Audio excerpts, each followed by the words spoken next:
Donald Trump has a pretty surprising lead in 2 out of the last 3 New Jersey polls conducted ahead of the 2024 election cycle. So surprising that a number of election pundits have actually moved New Jersey from the safe Democratic category to the likely Democratic category. And we're going to talk about the validity of these polls, whether or not New Jersey is likely to shift right in 2024, and what this all means for the race between Donald Trump and Joe Biden more broadly, because I think this is a symptom of a broader issue that Joe Biden is having. It doesn't necessarily mean that New Jersey is going to be a red state in 2024, but it does mean that Joe Biden is in a significantly weaker position than he was in 2020, not just in the battleground states, but also in states that he should be winning by a comfortable margin. New Jersey, of course, being one of those. So we're going to get to all of that, the polling, and more in just a second. But first, if you're new to the channel, please consider subscribing down below, liking this video if you enjoy. So the 2 polls that have Donald Trump leading in New Jersey are Republican internal polls. The first one has a sample of 477 registered voters with a margin of error of around 4.5 points. Right off the bat, that's not exactly a strong sample size. You know, typically you want a sample size around 1,000. That's sort of the gold standard. We saw that with Emerson College back in March. That had Joe Biden leading in New Jersey by 7 points. That's a little bit more realistic than, of course, Donald Trump leading in the state. Now, for comparison, back in 2020, Joe Biden won the state of New Jersey by around 16 points. So the fact that even in a more objective poll, he's only up by 7 is pretty concerning. But if we take a look at the internals, for example, Coefficient is a big Republican internal. They had a number of polls in the New York governor's race, for example, which had, Lee Zeldin winning or very close to.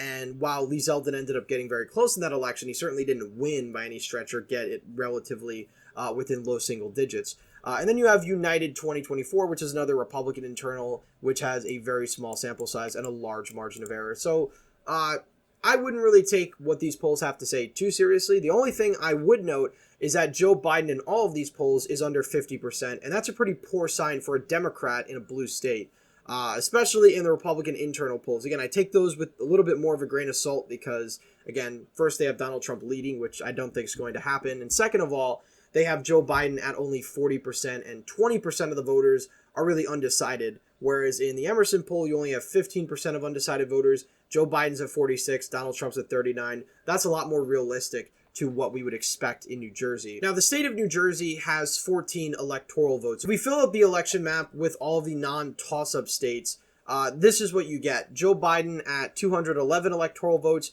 Donald Trump at 268. I've put Wisconsin, Michigan, and Pennsylvania, and Nebraska's second in the toss-up category, as well as New Jersey, just for the sake of talking about it. 14 electoral votes are unlikely to be up for grabs in 2024, but I should note that we have seen close elections in New Jersey in the past few cycles. Of course, we can go back to 2021, for example. This was the governor's race between Phil Murphy and Jack Ciattarelli. This race ended up being a lot closer than the polling was having us believe. Jack Ciattarelli only lost here by 3.2%, which is pretty incredible when you think about it, because in the previous governor's race, you had sort of the fallout of the Kristi administration, where Republicans sort of suffered a pretty large defeat. Now, governor's races in New Jersey are usually a lot better for Republicans than, say, federal elections. Republicans haven't won a federal election in New Jersey for quite some time. They have won the governorship as recently as 2013, which was Chris Christie's landslide re-election bid. But if we go to 2017, Phil Murphy obviously wins by a landslide due to the fact that Chris Christie was very unpopular. And, his lieutenant governor, Kim Guaidano, was just, far too closely associated with Chris Christie. So for obvious reasons, voters rejected her by a large margin. Now, there was also the anti-Trump factor as well in the 2017 elections. But in 2021, you saw, obviously, the anti-Biden sentiment already alive and well in the country. You had sort of the backlash from sort of the COVID restrictions. And as a result, Republican turnout was high, Democratic turnout was lackluster, and this is the result that you get. Now, I think it's very unrealistic to expect something like this in 2024 with Donald Trump and Joe Biden, mainly because turnout is going to be a lot higher among Democrats, even if you have depressed turnout with some core Democratic voting blocks, such as black voters, for example, Muslim Americans, things like that. Even with their turnouts being lower, the overall turnout's going to be higher, suburban turnout's going to be high, and you're going to see probably still a comfortable margin for Joe Biden. Now, I think it's going to be closer than 2020 and even 2016, when Hillary Clinton only won here by 14 points. Now, one of the areas of the state that has made New Jersey as safe blue as it is North Jersey. In particular, these suburban counties around New York City. Morris County is one example of Republicans losing a lot of ground, as well as Somerset County. If we go back to 2004, the last time New Jersey was brought down to single digits in a presidential contest 20 years ago,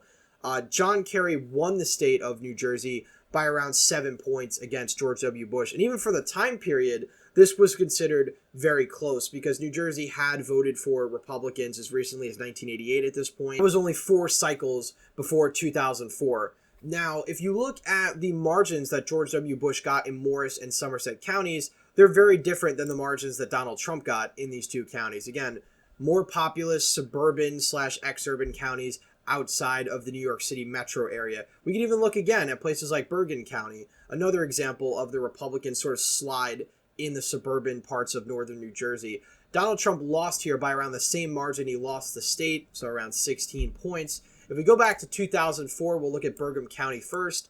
George Bush only lost Bergen County by 4.5%. So he only lost it by 17.8 thousand votes, 4.5%. That's much, much closer than the 16-point margin that Donald Trump lost here back in 2020. If we go to Morris County, for example, George Bush won Morris County by a safe margin, 37,000 votes or 15.8%. In 2020, Joe Biden won here by 12,000 votes or around 4 points. So you saw a massive swing in the other direction. Somerset County, Joe Biden wins this county by 21 points. George Bush wins Somerset County by 4 points or a margin of 6,000 votes. So you see massive, massive swings in these counties from 2004 to 2020. Now, even 2004 to 2008, you saw pretty massive swings. But Mitt Romney only lost Somerset County, I believe, by just a handful of points. Yes, by a margin of 52 to 46. So I think one of the reasons why New Jersey isn't closer for Republicans,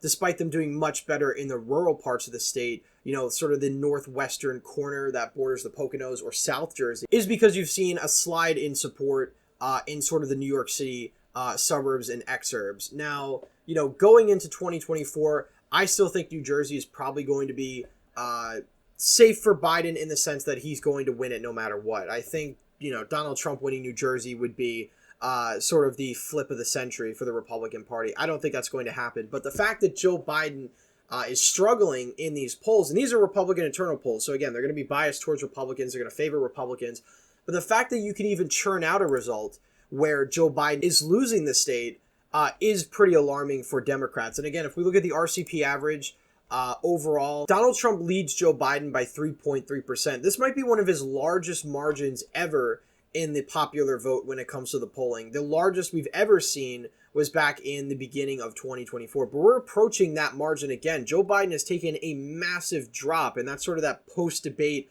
drop where a lot of Americans are realizing that Joe Biden really isn't up to the task of being president. And as a result, this is the polling that you get. Donald Trump, a Republican, leading in the popular vote by 3.3%, almost on the cusp, basically, of being outside the margin of error, which means even if the polls swung 3 points in the other direction, we would expect, at a minimum, for the popular vote to be almost tied between the two candidates, which would mean that Joe Biden would lose the election. In a presidential contest, that means Democrats typically lose. You know, the formula that some political analysts have come up with is that Democrats can afford to lose the popular vote by up to 4 points before they really risk losing the Electoral College. So there is some difference between, obviously, the general election polling nationally and, of course, the Electoral College. We take a look at Joe Biden's standing in the state of New Jersey. It makes sense why his poll numbers are so bad. He's viewed unfavorably by 54% of New Jersey residents, as opposed to just favorably by 38%. That's to the right of places like Connecticut, which vote somewhat comparably to New Jersey, Illinois, where Joe Biden's only underwater by 9. So this goes to show you that New Jersey has a much less favorable view of Joe Biden than some other states that are voting about just as blue as where it had been in 2020. So in 2024, I still think, obviously, that New Jersey is going to go to Joe Biden. But the fact that the president has polls where he's down in a state that he should be winning comfortably is incredibly alarming. And I'm sure that Democrats probably have more information on New Jersey internally than we even have publicly, as we saw with those internal leaked polls. Link in that video in the description if you haven't seen that, because the results of that poll are incredibly shocking and show how close the election is, not just in swing states, but also states that Joe Biden should be winning easily. Virginia, New Hampshire, Minnesota, Maine, so on and so forth. But that's really it for today's video. Obviously, we'll talk more about New Jersey, I guess, in the future when it comes to the congressional seats there. I'll make a video about that at some point. But again, very bad news for Joe Biden. I don't think Donald Trump is going to win the state of New Jersey, but, you know, could he lose the state by 9 points conceivably? Perhaps under the right circumstances. We'll dive into that perhaps in a future video if the polls continue to trend in this direction. Thank you all for watching, and I hope to see you in the next one.